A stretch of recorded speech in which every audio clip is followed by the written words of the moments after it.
There was a woman who trusted everyone, not because she was naive, but because she believed that openness was the same as kindness.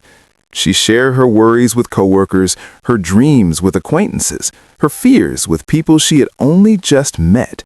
She thought vulnerability was a bridge. She never realized that some people collect what you share and use it as a map. This is not just her story. It is older than any of us. Somewhere around the 2nd century, a Roman emperor named Marcus Aurelius wrote something quietly devastating in his private journal. He never intended for it to be published. He wrote it only for himself. And in those pages, he confessed something most powerful people never admit. He said that the more he observed people, the more he learned to speak carefully and guard what he revealed, not out of fear, but out of wisdom. He had watched trusted advisors use personal confessions against colleagues. He had seen friendships dissolve the moment someone revealed too much too soon. He understood something that modern psychology would later confirm. Oversharing does not build trust. It often destroys it. Researchers studying social bonding have found something fascinating. When you share too much information about yourself too quickly, the other person does not feel closer to you. They feel uncomfortable. They feel burdened. And over time, they begin to pull away, not because they dislike you, but because the weight of what you have given them is too much to carry. Trust is not built by revealing everything. It is built slowly, through small and consistent moments. The woman in this story eventually learned this the hard way. A colleague she had confided in began using fragments of her personal life to undermine her in meetings.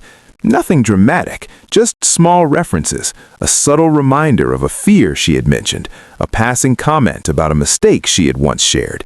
Each one felt like an accident. None of them were. She spent months wondering what she had done wrong. The answer was quiet and unsettling.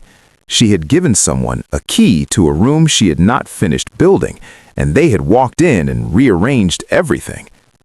There is an old Japanese concept that carries no perfect translation.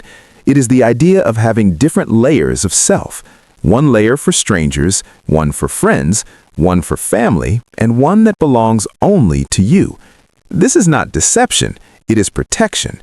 It is the understanding that not every person in your life has earned access to every part of you.